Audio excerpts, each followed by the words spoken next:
ಎಲ್ರಿಗೂ ನಮಸ್ಕಾರ. ಪ್ರತಿಯೊಬ್ಬರಿಗೂ ನಮ್ಮ ಲೇಖನ ಕೌಶಲ್ಯಗೆ ಆತ್ಮೀಯ ಸ್ವಾಗತ. ನಮ್ಮ ಲೇಖನ ಕೌಶಲ್ಯದಲ್ಲಿ ನಮ್ಮದು ಹೊಸ ಉತ್ಪನ್ನವನ್ನು ಲಾಂಚ್ ಮಾಡಿದ್ದೀವಿ. ಅದ್ರ ಬಗ್ಗೆ ನಾನು ಮಾಹಿತಿಯನ್ನು ಈ ಒಂದು ವಿಡಿಯೋದಲ್ಲಿ ತಿಳಿಸ್ಕೊಡ್ತೀನಿ. ಪ್ರಾಡಕ್ಟ್ ಹೆಸರು ಬಂದುಬಿಟ್ಟು ಗೋಮಯ ಪ್ರಸಾದ ಅಕ್ಷಯಂ. ಇದೊಂದು ಮಂತ್ಲಿ ಕಿಟ್ ಅಂತ ನಾವು ಮಾಡಿದ್ದೀವಿ.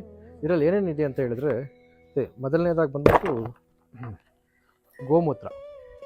ಈ ಗೋಮೂತ್ರನ ನೀವು ಮನೆ ಶುದ್ಧಿ ಮಾಡೋದಕ್ಕೆ, ಮತ್ತು ನೀವೇನೀಗ ಮಾಪ್ ಮಾಡ್ತಾರಲ್ಲ ಮನೆಯಲ್ಲಿ, ಆ ನೀರು ಜೊತೆ ಹಾಕಿ ಮನೆ ಶುದ್ಧಿ ಮಾಡಬೇಕು. ಅದಕ್ಕೋಸ್ಕರ ಇದನ್ನು ಗೋಮೂತ್ರನ ಕೊಡ್ತಾಯಿದ್ದೀವಿ. ಎರಡನೇದಾಗಿ ಪಂಚಗವ್ಯ ಹವನ ಧೂಪ್ ಸ್ಟಿಕ್ಸ್. ಇದರಲ್ಲಿ ನಾವು ಪಂಚಗವ್ಯ ಹಾಲು, ತುಪ್ಪ, ಮೊಸರು, ಗೋಮಯ, ಗೋಮೂತ್ರ ಮತ್ತು 104 ಆಯುರ್ವೇದ ಹರ್ಬ್ಸ್ಗಳನ್ನ ಪೌಡ್ರ್ ಮಾಡಿ ಈ ಧೂಪ್ ಸ್ಟಿಕ್ನ ಮಾಡಿದ್ದೀವಿ. ಇದನ್ನು ನೀವು ಊದ್ಕಡ್ಡಿ ಬದಲು ಮನೆಯಲ್ಲಿ ದಿನ ಎರಡು ಧೂಪ್ ಬತ್ತಿನ ಮನೆ ಒಳಗಡೆ ನೀವು ಮನೆ ಪೂಜೆ ಮಾಡೋದಕ್ಕೆ ಉಪಯೋಗ ಮಾಡ್ಬೋದು. ಈ ಥರ 60 ಸ್ಟಿಕ್ಸ್ ಇದೆ. ಮತ್ತೊಂದು ಪ್ರಾಡಕ್ಟ್ ಬಂದುಬಿಟ್ಟು ಪಂಚಗವ್ಯ ಹವನ ಧೂಪಬತ್ತಿ. ಇದರಲ್ಲೂ ಸಹ ನಾವು ಪಂಚಗವ್ಯ ಪ್ಲಸ್ 104 ಹರ್ಬ್ಸ್ನ ಪೌಡ್ರ್ ಮಾಡಿ ಹಾಕಿದ್ದೀವಿ. ಇದನ್ನು ನೀವು ಮನೆ ಬ್ರಹ್ಮಸ್ಥಾನ ಸೆಂಟ್ರಲ್ಲಿ ಹಚ್ಚಿ. ಇದು ನಿಮಗೆ ಈಸಿಗೆ ಹಚ್ಚೋಕ್ಕಾಗಲ್ಲ, ಕೆಮಿಕಲ್ ಅಲ್ಲ, ಇದು ಫುಲ್ ನ್ಯಾಚುರಲ್ಲು.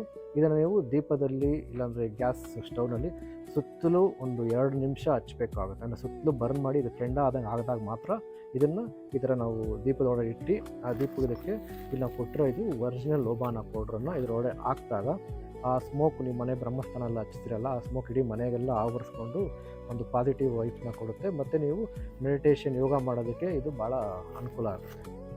ಸರಿ, ಇದ್ರ ಕಿಟ್ಟ ಉದ್ದೇಶ ಅಷ್ಟೇ. ನಾವು out off site out of mind ಅಂತ ಹೇಳ್ತೀವಲ್ಲ, ಅಂದರೆ ಯಾವುದೇ ಉತ್ಪನ್ನ ಆಗ್ಬೋದು ಅದನ್ನು ನಾವು ದಿನನಿತ್ಯ ಬಳಸೋದಕ್ಕೆ ರೂಢಿ ಮಾಡಿಕೊಂಡ್ರೆ ಮಾತ್ರ ನಾವು ಅದನ್ನು ಕಂಟಿನ್ಯೂ ಆಗಿ ಬಳಸೇ ಮಾಡ್ತೀವಿ. ಈಗ ನಾವೇನು ಮಾಡ್ತೀವಿ, ಯಾವಾಗೋ ಒಂದು ಸಲ ಇದನ್ನು ಬಳಸ್ಬಿಟ್ಟು ಮತ್ತೆ ಹಾಕ್ಬಿಟ್ರೆ ಇದು ಬೆನಿಫಿಟ್ ಗ್ಯಾರಂಟಿ ಆಗೋಲ್ಲ. ಆ ಉದ್ದೇಶದಿಂದ ಇದನ್ನು ನಾವು ಲಾಂಚ್ ಮಾಡಿದ್ದೀವಿ. ಇದು ಮಂತ್ಲಿ ಕಿಟ್ಟು.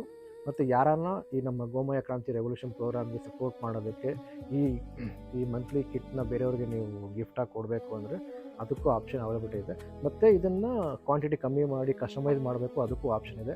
ದಯವಿಟ್ಟು ನನಗೆ ಕಾಂಟ್ಯಾಕ್ಟ್ ಮಾಡಿ ಅದನ್ನು ಹೆಚ್ಚಿನ ಮಾಹಿತಿಯನ್ನು ಕೊಡ್ತೀನಿ. ಮತ್ತು ನಮ್ಮ ಗೋಶಾಲೆಯಲ್ಲಿ ಯಾರ್ಯಾರು ನಮಗೆ ಸಪೋರ್ಟ್ ಮಾಡ್ತಾ ಇರಲ್ಲ, ಫಾರ್ ಎಕ್ಸಾಂಪಲು ಈ ಜುಲೈ ಮಂತಲ್ಲಿ ನಮ್ಮ ಗೋಶಾಲೆಗೆ ಬಂದು ಯಾರು ನಮಗೆ ಸಪೋರ್ಟ್ ಮಾಡಿದ್ದಾರೆ ಹಸುಗಳು ಸಾಕೋದಕ್ಕೆ, ಅವ್ರಿಗೆ ನಾವು ಮಂತ್ಲಿ ಮನೆಗೇ ಈ ಗೋಮಯ ಕಿಟ್ನ ತಲುಪಿಸ್ತಾ ಇದ್ದೀವಿ. ಅದೊಂದು ನಮ್ಮ ಕೃತಜ್ಞತೆ ಅವ್ರಿಗೆ ಸಲ್ಲಿಸ್ತಾ ಇದ್ದೀವಿ. ತುಂಬ ಧನ್ಯವಾದ. ಜೈ ಶ್ರೀಕೃಷ್ಣ, ಜೈ ಗೋಮಾತೆ.